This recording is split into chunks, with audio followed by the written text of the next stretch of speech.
नमस्कार बंधुरा भाग्य अफिशियल चैनेले आपनादेर सबाइके वेलकाम। आज शुनबेन बुड़ी पिसिर गुप्तधन। पुरोनो दिनेर एक बनेदी बांगाली बाड़ी।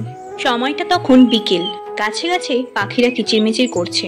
বাড়ির ভেতরে দুপুরের আলোয় ঘরটা হালকা অন্ধকার। বুড়ি পিসি নিজের ঘরে বসে কাঠের আলমারি খুলে গয়নার বাক্স বের করছে। তখনই বাড়ির এক বউ দরজার আড়াল থেকে উকি মেরে সব দেখে। তার চোখে যেন লোভের ঝিলিক ফুটে ওঠে। তারই মতো নোংরা মনে ভরা আরেকটি বউকে সেই কথাগুলো বলে।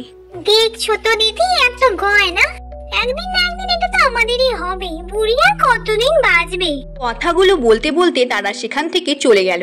বুড়ি পিসিও গয়নাগুলো দেখে আলমারিতে রেখে দিল। এরপর চলে যায় কয়েক সপ্তাহ।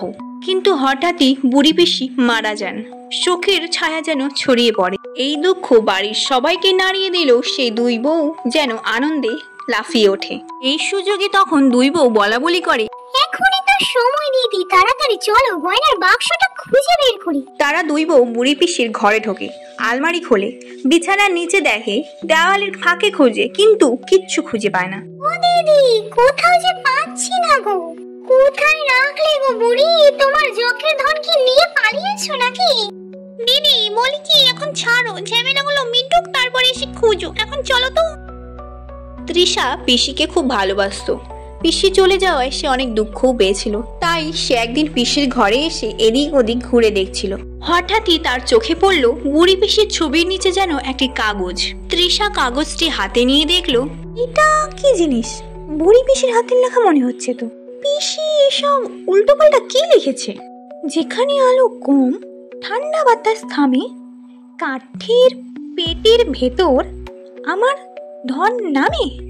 এটা আবার কি? তৃষা কাগজটিকে নিয়ে নিজের ঘরে যায়। বিছানায় শুয়ে সে কাগজটিকে বারংবার পড়তে থাকে। একটা জিনিস তো ক্লিয়ার, ধন মানে গয়নার বাক্স। তাহলে সেটা কোথায়? তৃষা ধাঁধার সমাধান করতে করতে ঘুমিয়ে পড়ে। সকাল হতেই তৃষা আবারও ধাঁধা নিয়ে বসে। এদিক ওদিক পায়চারি করে ভাবতে থাকে কি হতে পারে এর সমাধান।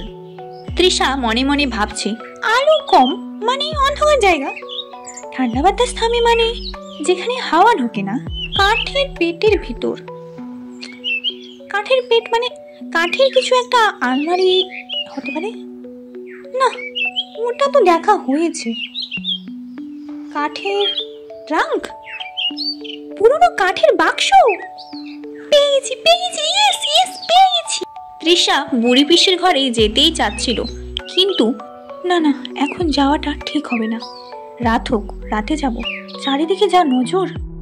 রাত হতেই তৃষা ছুটে গেল বুড়ি পিসির ঘরে। ঘরের অন্ধকার কোণ থেকে পুরনো কাঠের ট্রাঙ্কটা খুঁজে বের করলো। সে ট্রাঙ্ক খুলে দেখে ভেতরে কাপড়ের নিচে একটি ছোট্ট লোহার বাক্স। সেটাই গয়নার বাক্স।